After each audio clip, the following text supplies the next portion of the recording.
also with this year is, I guess we could have done that last year, couldn't we? We could have watched The Stand. Well, we can do that as a recap, a supplemental. Oh, yeah. Remember last summer? Let's watch it again. I was just looking back here against the wall there. It looks like that's Troy Smith's office. Look directly behind us there. Oh, my God. See around the... Yeah, I see the boxes stacked up and everything. No. See around the door, the writing. Yeah. It is. We're here at Tennessee Tech. Great campus. Good host to us, even though I don't think they know we're here. We've snuck in right under Sauron's nose. We're going to talk about the film adaptation of The Fellowship of the Rings by Peter Jackson. And I watched this last night, and I was thinking about this. That's weird. This was the first time you ever watched the movie. It is. That was last night. Peter Jackson kind of nailed it, didn't he? Yeah, he did. He kind of nails it, doesn't he? Yeah, he did. I mean, like, from aesthetic to, I mean, I was thinking about this when I was getting ready to leave this morning to come and meet with you. I was looking at the cover of our books, and our books were published, I think, in like the late 70s, early 80s. I can't remember which one exactly.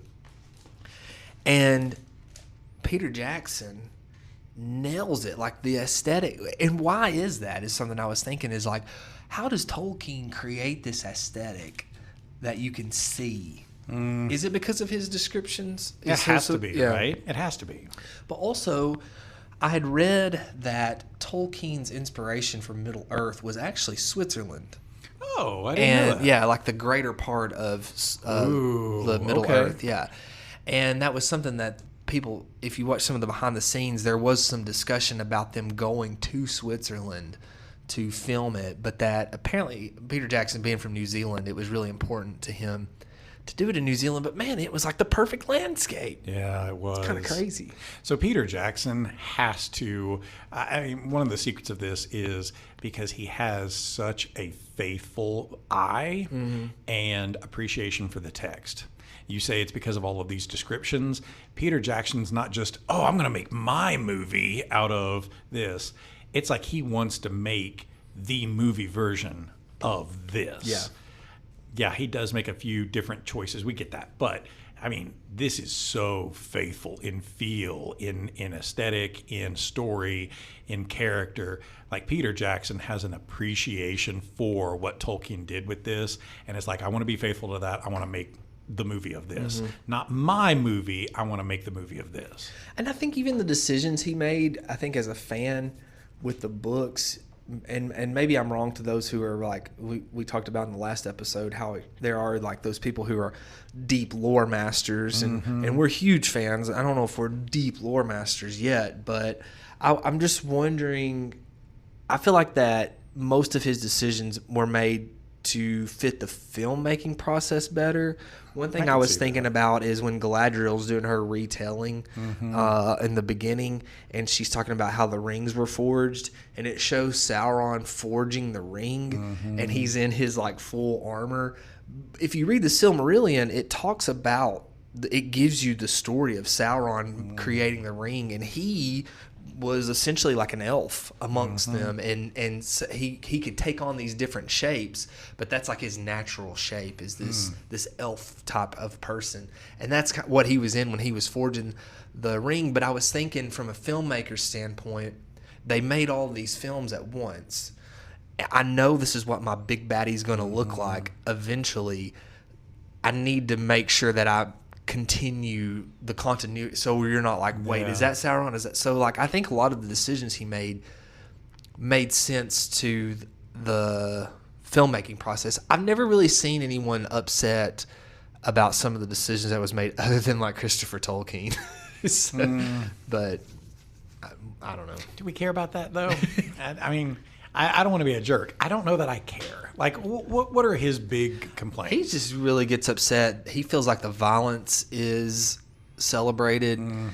And he was really upset with Battle of the Five Armies. Okay, which, fair. Sure, it's just not a good movie. But that's the Hobbit movies. Right, yeah. But, and I have seen people argue against him on this with the Lord of the Rings specifically.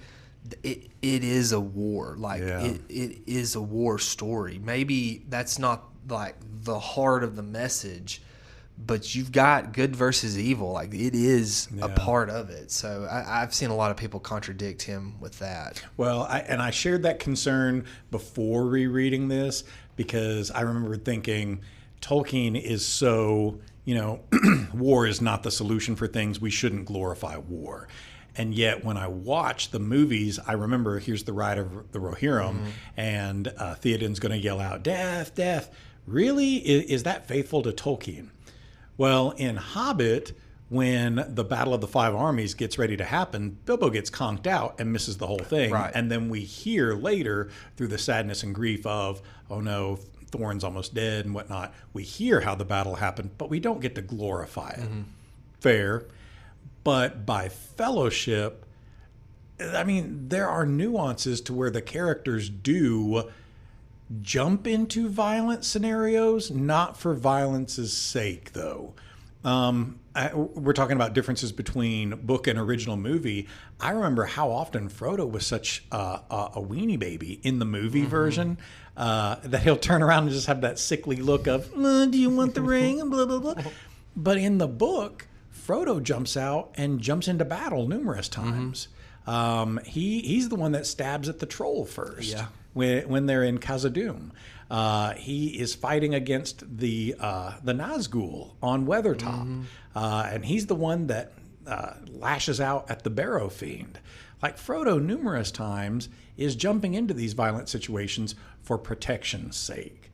So it's not that we necessarily glorify violence, but that there's times that there are things worth fighting for, and we have to protect ourselves. And I wouldn't say that he's glorifying war in this. War is something that we dread happening throughout this book. Well, it's almost, the whole thing's leading up to it. Yeah. It's inevitable. Right. I think, okay, so I know that Peter Jackson had a horror background. And I know that there are times that you can tell that. I think now that I'm a dad, looking at some things like the orcs popped up, and I was like, oh my gosh, those things are terrifying. Yeah. And I think you look through that in a different lens than when you're like a teenager or a young adult, because you're just kind of like, oh, look at those orcs. They're dumb orcs. But no, they were terrifying. Yeah. And then I was watching the fight scene between Saruman and Gandalf, and I thought, this is like a little... Because he does where he starts to spin him around, and I thought, this is something out of a horror movie. I almost think, though, that benefited Peter Jackson. Do you think that? Yeah. I can remember when these movies came out, everybody loved them, right? They were just an instant worldwide hit. And we've talked before about how when you're flipping through channels and you see Shawshank is on, you got to just stop and watch Shawshank. I think the same thing is true with Lord of the Rings. Yeah. You see it's on, you got to stop and watch it. So these movies are so ingrained that, wow, these are masterful. But yeah, Peter Jackson early on got one of his horror movies was called Return of the Living Dead. And boy, you should watch it sometime. It is hokey. It is so hokey. There is a zombie trapped in this vat of goo. And when it comes out, it's like this dripping black mess. And it's one of the first times that zombie movies ever declared zombies wanting to eat brains, because the dead body goes, brains, brains. Since when have zombies ever wanted to eat brains? Never in any of the stories, except because of Peter Jackson's movie. Now we know that zombies like to eat brains. And we tend to call this zombie Tarman because it's just this goopy mess of, it's just gross. But when you look at it, it looks a little bit hokey, but yeah. It's a little bit frightening, these things. I was thinking, too, with Sauron and the darkness that he brings, like, you need that horror element to it. Because you talked in the last episode about the Black Riders. Yeah. And there is that scene where it's smelling for Frodo and the hobbits are hiding, and then the bugs start to crawl out of the ground. And there are just certain things that you can tell came from a horror director or writer's perspective, but that was like needed. Even that. when the rider is on the road and it's approaching Hobbiton, and one of the hobbits is at his door like, "Oh, what do you want?" And it says, "Shire Baggins." And he's like, there's no Baggins here. You want them down there? It's like, we are terrified. What is this guy doing? Throwing the Bagginses under the bus by saying, no, go down there. But how often would we really have done that? When they show the horse with its red eye, when they show the whatever it is dripping down the horse's hoof, right? Yeah. Like, is this thing living or dead? Like, what is it? What a great way of capturing the horrific nature of the rider. Well, when he comes in to breed and they bust through the Yeah. gate and just trample over that guy too, just like, nah. I think, which it didn't happen this way in the book, but I prefer it happening this way in the movie, is that night in Bree. Yes. When Butterbur is hiding behind the counter, yeah. and the ringwraiths are walking in one after the, and he's just hiding and like, don't look. But he's not going to stop them. And they come upstairs and they start stabbing, only to find out that, oh, actually they're in another room. They're somewhere else. Yeah. And here's Aragorn watching by the window as these things are out there. Man, that was so well done. It was freaky. I like so that too. Good. Also, when he's fighting him on Weathertop, I thought that this was a horror guy's decision when he throws the torch and it goes right. I remember buckling in, wondering, is this how it's going to happen? I also like the way you see Aragorn fighting them off in the movie, because it doesn't happen that way in the book. That he's got the torch in one hand and his sword in the other, and as he's slinging them around, it has the sound of thunder rippling through the sky, as if Aragorn is this supernatural being himself fighting off these things 1 against 9. So good. You had some questions. What are your questions? Oh, sugar. Oh no, I went blank. But yeah. Oh yeah. So,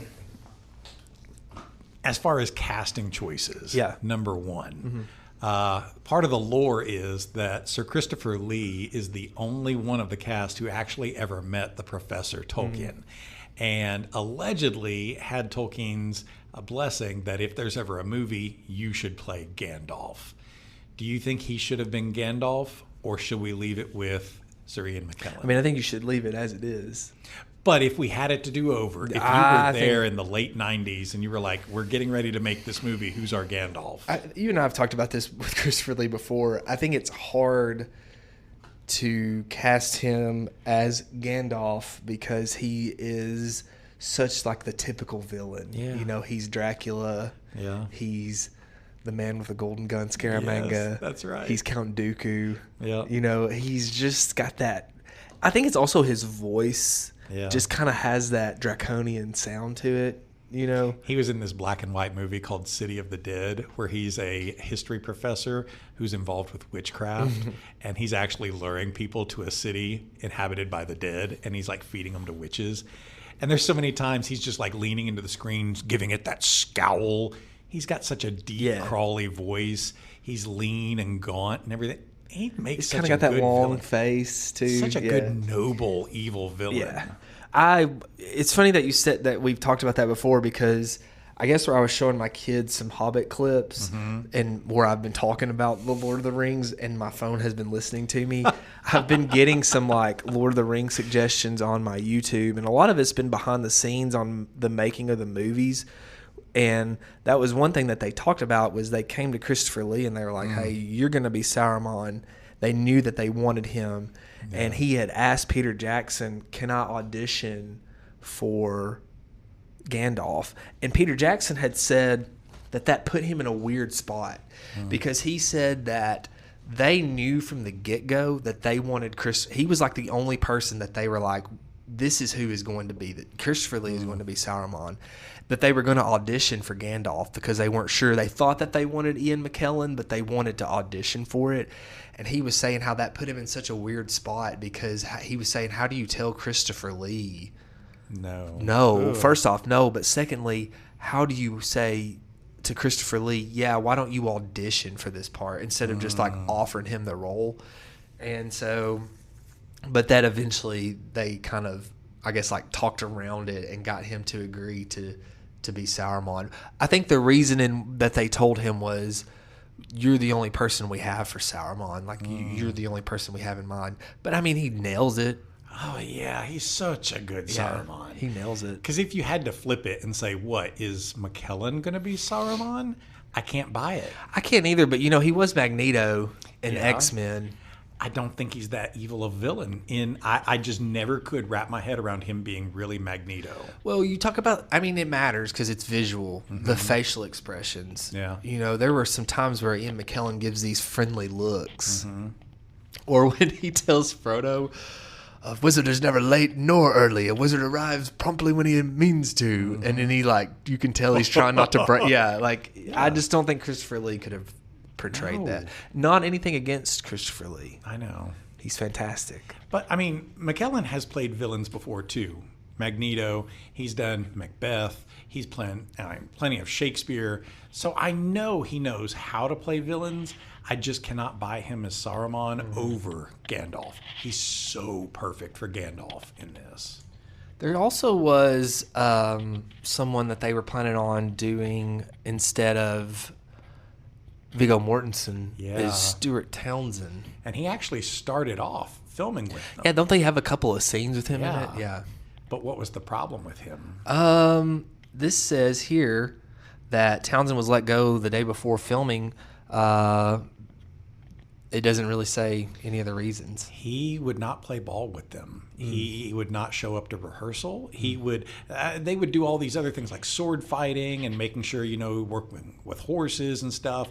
And he kept telling them, "Nah, I'll get it on the day of." No, and he would not play ball with them. He was, I don't know, egotistical or something. It was too much of a showboat, and they were like, this guy doesn't really want to involve himself. We really need an authenticity to this. So they made the change to go with someone else. And I think the right change. Yeah, I think so too. Who else are you going to get to pick as Aragorn? Well, so the first person that Peter Jackson offered the role to was Daniel Day-Lewis, and said that Jackson was obsessed with getting him and offered him many times, and he declined it a couple times. Russell Crowe is another one that turned it down. It says he felt that Peter Jackson wasn't enthusiastic about casting him, which I can see that. I don't think Russell I'm not enthusiastic about it either. Now Mr. I have watched videos and read this before. It was almost Nicolas Cage. Oh. Yeah. That they were really close to getting him, but he was not excited about living in New Zealand for an extended period of time. You'll never guess who was. This person was auditioned. Here's some trivia. They auditioned for the role, but they were never offered the part. Who do you think that it was? Think time period. Late 90s. So this is late 90s. Popular action stars. Oh, popular action stars. What is this? Bruce Willis? Mm-mm. You're on Sylvester Stallone. Bald head is correct. Oh, The Rock. Close, very close. No, that's so dumb. He was the 90s. He was that late 90s, early 2000s version of The Rock. Jason Statham. Vin Diesel. Oh, jeez. Could you imagine? That's horrific.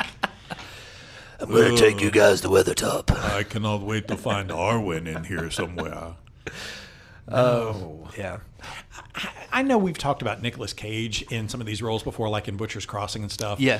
I know that he had been considered by, what's the guy that did Beetlejuice and everything? Michael Keaton? No. Tim Burton. Tim Burton. Oh, yeah. Tim Burton wanted to do his own version of a Superman movie, like he did the Batman movie with Penguin and Catwoman, and that was great. But Tim Burton's got this dark, silly Halloween twist to him, and I just don't see that translating to a Superman movie. Yeah.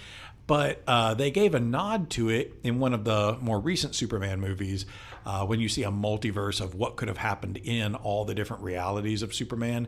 And they showcased a Nicolas Cage version of Superman. And it bears fruit for me of, yeah, that would have been horrible. That would have been horrible. I just cannot get behind Nicolas Cage on a lot of these roles. I love him in National Treasure. Yeah. But I don't see him in The Fellowship of the Ring. Well, you just gotta get in there, Frodo, and we're going to reforge Narsil into Anduril. I can't see it. some people that were considered for Frodo. Jake Gyllenhaal auditioned, but he apparently didn't use like an English accent in his audition. He just did it as Jake Gyllenhaal. Okay. Another person that I think this could have worked, Tobey Maguire was considered for Frodo. Yeah, he's got a boyishness to the face. He's like 50 or something now, but he's still got a kind of like boyish roundness to his face. I know that we view Elijah Wood as Frodo, and this is nothing against him, but I think I would have almost preferred Tobey Maguire. I think he's just a little bit better of an actor, to be honest with you. Okay. I wasn't going to say that. Sorry, Mr. Wood. No, I mean, yeah, apologies. You were great in Radio Flyer. That was the movie of my childhood. So, I also liked you in the movie Deep Impact when you were, 11? Something like that. That was great.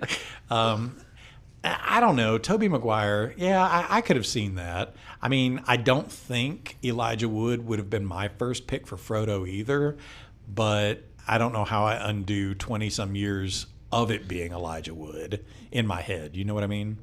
well, we talked about the casting of Aragorn just a second ago.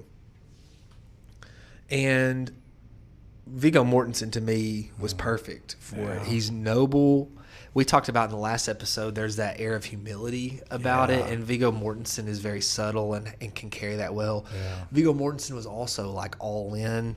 I was watching videos about how he would carry his sword everywhere. He would go out to cafes in between filming and would have his sword with him when he was going into town. He fell in love with his horse and he bought the horse. Everybody knows that story. But he's not going to appear in the Hunt for Gollum. And I'm kind of upset about that, just a little bit. Because apparently, I'm going to have to go back and read this. Oh, they're all so much older now. But McKellen's going to be Gandalf. And apparently they didn't even consider offering it to Viggo Mortensen. Okay. But the Dunedain are old men. This is supposed to take place before Fellowship, right? I think that this is taking place when Right he's after the researching beginning. the Yeah, ring. You're Because right. remember, he tells That's that story at the beginning that we failed to talk about, of how he and Aragorn specifically went out looking for Gollum. And that was a difference I noticed in the book, because in the movie, we find out that Gollum was captured by Mordor and that they tortured out of him Shire Baggins. Because it's pretty graphic in the movie that he's like, his hands are up and all twisted, and he's like, Shire Bag. But really, that's not how Gandalf in the book explains it. He says that we tracked him down and I interrogated him. And I remember thinking, ooh, Gandalf, you interrogated him. Stretch up. Wow. Right? So, yeah, I don't know that I want to see old Viggo have to do this. I'm okay with a younger guy replacing him for this. I can't remember the guy's name that they've gotten, but he looks just like Viggo Mortensen. I'm okay with it. I was okay with, what's his name, Taron Egerton playing Han Solo in the Solo movie. I was okay with that. Well, I feel like I'm being a little hypocritical because I have thought, we've talked about Star Wars with this a lot, but I have thought that it's silly to try to recast Mark Hamill as Luke Skywalker over and over and over and over and over. When I think just because when you grow up like watching something like James Bond, and there are 6 James Bonds, no big deal. We're getting a new James Bond right now. Okay, it's part of the process. I just don't understand why, like with that, with Star Wars specifically, it's like, oh no, you have to stay this character. I do think I am a little concerned with Gandalf. Because I saw a picture of Ian McKellen, and I know he's looking old. And he's also said that, like, at this point, this may be the last thing I ever act in. Wow. Like, what a saint. He'll what send a great it to guy. you. What a great guy. I know he'll do great. If there were celebrities I wish I could know and meet, Sir Ian McKellen is one that I wish I were friends with. Ian McKellen, I kind of wish I could meet Dolly Parton, right? Yeah. I dreamed Patrick last night. Stewart. Oh, yeah. Patrick Stewart. Jack Nicholson, which I know. Really? Oh, yeah. I wish I had Jack Nicholson in my life. I wish he were my neighbor. I think my old drunk neighbor. I want to hang out with Ryan Gosling. I think he would be a bro. He'd hang out with us. I would be really intimidated to have Brad Pitt as my neighbor because we've talked about how naturally cool he is, and I'm just like, hey, Brad. We've been watching SNL a lot lately, and we've been going back and watching a lot of Ryan Gosling stuff because he can't get through a sketch without cracking up. And I told Mary Beth, I said, I think that Ryan Gosling is a genuine person because if you can't get through a sketch without laughing, I think that just that's why I think I'd want to hang out with him. In the book, I struggled to put a face to Merry and Pippin, but you know them in the movie, they're and perfect they are too. perfect, and they're inseparable, right? Mm-hmm. And so when I read the book, I'm offended that Merry is so capable and individual, and he's like, what are you guys not getting to Crick Hollow for? I've had the house set up. Like, what are you doing? And I'm thinking, no, you and Pip are supposed to be stumbling through Farmer Maggot's field over here because you're stealing stuff. Like, why aren't you guys being more bumbling? It's almost like in the movie they combined the two. They combined Fatty Bulger and Falco Pippin into both of them, kind of like a 2-in-1 type thing. Yeah. Are there any other characters that really stand out to you in the movie?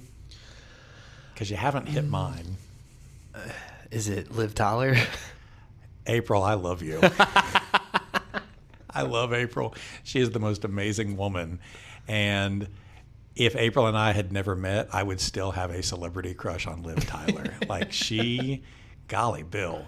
And in the book, in Fellowship, Arwen is only a hiccup.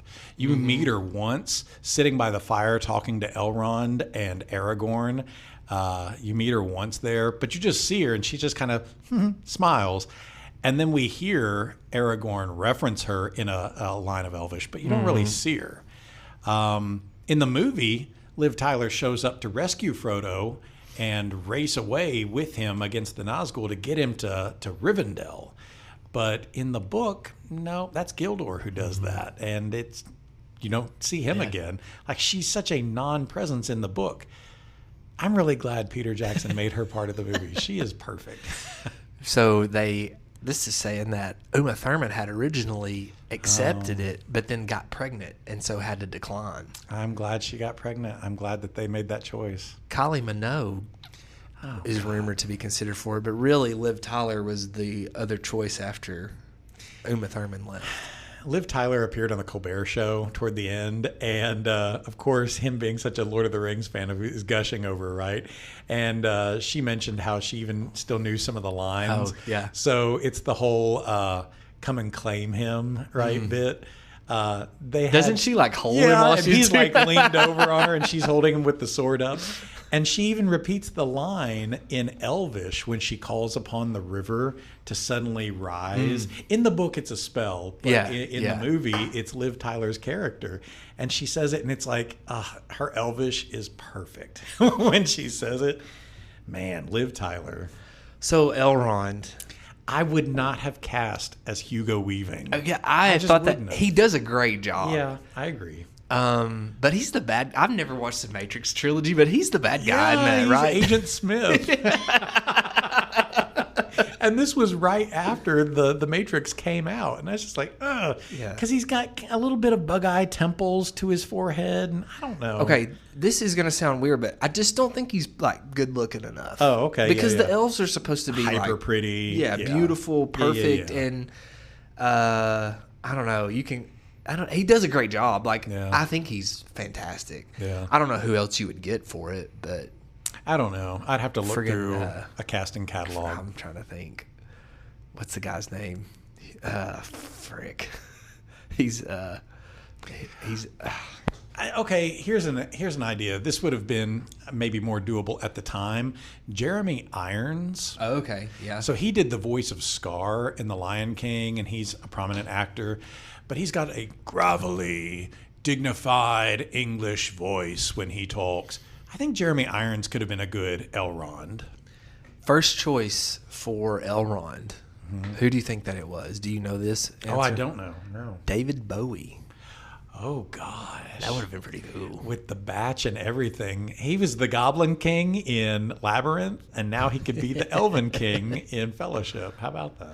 They said that they were like going to pursue him, but they thought that he would be such a huge star that it would diminish the movie. Oh, dang. He could have been good, too.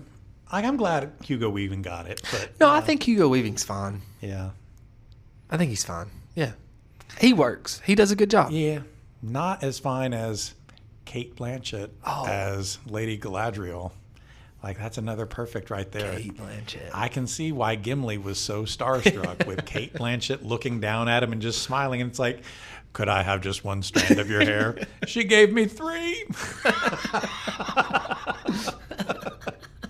She's also perfect. And not just because she's gorgeous in the movie, not just because she's ethereal and noble and whatnot, but when they went back in the Hobbit movie and showed her defending the White Council and fighting off this necromancer, like Galadriel is a powerhouse to be reckoned with. Yeah, when you read the Silmarillion, you realize that you've got the wizards, and then Galadriel maybe in this world of Middle Earth, she may be more powerful than they are. Like, maybe even more powerful than Sauron himself. You need to read the Silmarillion because you get that back lore and you start to understand, like, okay, it makes sense why Lothlorien is this like mystical place. And that was something I failed to mention in the book edition of this.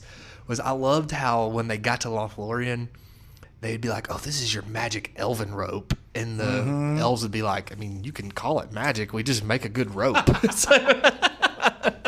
I also love that in the book, Sam was complaining from the beginning, oh, stupid Sam, you should have brought rope. You knew you were going to want it, and why didn't... And there's like numerous times he's like, if only we had some rope.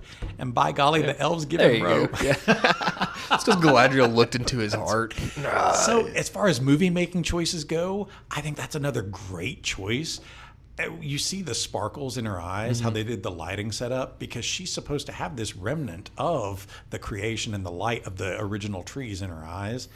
But while she's addressing the fellowship, you see her eyes divert over to Frodo, and her mouth keeps moving, but the overlay voice is her thinking at him. And it's like, wow, that's really good. And then Boromir can't look at her. Oh, and he can't. Oh, God, right? He can't look at her. She knows what it is that troubles you. We've only got a couple minutes, but I do want to say this. One thing that I noticed watching it last night is I do think it's aged a little bit. How? I think that you can tell they're not on the movie in total. I think for 95% of the film, it's pretty close to timeless. But there are some scenes, especially during the intro, where Kate Blanchett's given the lore, and you're kind of like, this was made in the 90s. Like, I can tell, like, certain scenes. Really? Yeah. Like, when she's showing the rings and, like, the men all, like, lower it, and they're kind of in that flying V, and I don't know. Oh, I have no problem with that. Oh, I don't have a problem with it. I'm just saying, like, there are some of those Dutch angles on a few things, which was really huge in the 90s, and I'm kind of like I'm not knocking. I'm just saying I think it's aged a little bit. You know, he had alternate versions of that intro done. There's one where Ian McKellan as Gandalf narrates it. It's nowhere near as good. I'm sure it's I just not, don't think it's nearly as good as her, so much older, walking us through Galadriel. the rings. I think he does a great job of setting it in New Zealand. The landscape is perfect. I think his character casting is perfect. Oh, yeah. I wouldn't change him. I think his creepiness and his appreciation for shot design and everything, perfect storytelling. But storytelling is also done through sound. And I think the musical score, music, 10 out of 10, perfect. But I think there's also some other sounds that make this pure cinema. And I have it listed on here as one of the last things. What about the different horns? Oh. Right. Yes. Do you have a favorite? That's the sound. That's the horn of Rohan. Okay, I was gonna say, do you have a favorite horn? Yeah. Okay. Because I'm a horse lord. We're gonna have to intersperse this with clips of the different horns. So the horn that the Rohirrim blow, I mean, perfect. I'm getting goosebumps thinking about it right now. Because it sounds like the dawn is coming up, and here we're about to bring it to you. Well, even the Witch King, when he hears it, he suddenly looks, because it's kind of like, oh crap, somebody's here. This jumps ahead, but that's happening in Return of the King, right? Yeah. And when the Harad and the Easterlings show up on the Oliphants, they have horns of their own, and they are not nearly as noble. They sound a little bit more vulgar. They sound a little bit more pagan. Ooh, that's the word I'm looking for. They sound pagan. They sound like witches when they're showing up. And when you watch that scene, the Rohirrim try to blow their horns again just as the Oliphants start to sweep through. And it's like, it's not nearly as inspiring as it was when you were on the hillside. Because now we've rattled you with the Harad. Other horns in this. How can you not mention the Horn of Gondor? Horn of Gondor. That Boromir blows, right? The Horn of Gondor, which we don't get in the book. The book ends, and Boromir doesn't get to fight the orcs or anything at that scene. But he does blow it at the council. He because does. they're kind of like, dude, there's no reason for that. Why did showing you do off. that? Yeah. Because otherwise we don't get to hear it at the end of the book, It's dude. more of like a... But it's so good. Yeah. I think it's still not my favorite horn, but we don't get my favorite horn at this part. It's not until Two Towers that you get my favorite horn. Do you know what it is? We're going to hear it in the next movie. Which one is it? It's when Helm's Deep is preparing for battle, and Gimli goes up to the horn of Helm Hammerhand, and you get all the deep bass of, and it just in the theater, and you're just rattling in your chest, your core, and everything. You're like, oh God, that's so good. Yeah. You get the horns blown by the Uruk-hai when Saruman stands to look at his new army. But even the Hobbit had a really good horn. Even the Hobbit, when they're getting ready to fight their Battle of Five Armies, and the fat dwarf Bombur comes out with the tuba horn, and he plays his. That's peak. It's so good. So great sound choices. Yeah. Great Also, horns. concerning hobbits, when you hear that song, it sounds, I mean, like, that is like, I'm in the Shire. I can't wait to talk about Two Towers. I can't wait to talk about Rohan. I know that we all, as teachers, play these like soundscapes or whatever for our students to listen to while they work. One of the ones that I'll play is Lo-Fi Beats of Lord of the Rings. And y'all should go Google this, Lo-Fi Beats, Lord of the Rings. The very first piece is concerning hobbits.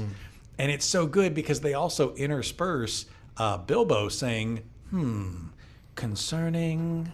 Oh, yeah. hobbits. And then you go into the beat of it, and it's like, yes, it is ear candy. It's so good. All right. Well, until next check-in, we'll talk about the Two Towers. Also, at some point, we're going to talk about the Rankin and Bass edition. Probably once we finish it. So The peak version. Fellas. I am Gandalf, and Gandalf means me. I can't wait for you to see this part. There is a part I can't wait for you to see. All right. So long.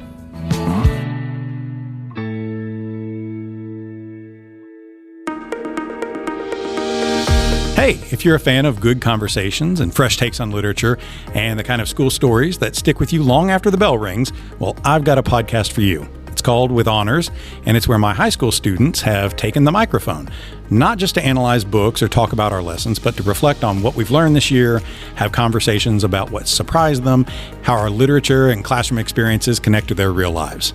And we talk about everything from symbolism and Poe to the pros and cons of class pets, and all through the voices of smart, curious students who have learned to speak their minds. New episodes drop regularly every week, and everyone is a snapshot of what it looks like when students take ownership of their own learning and have a little fun while they're at it. You can find With Honors on Spotify, Apple Podcasts, and our YouTube channel, so check them out.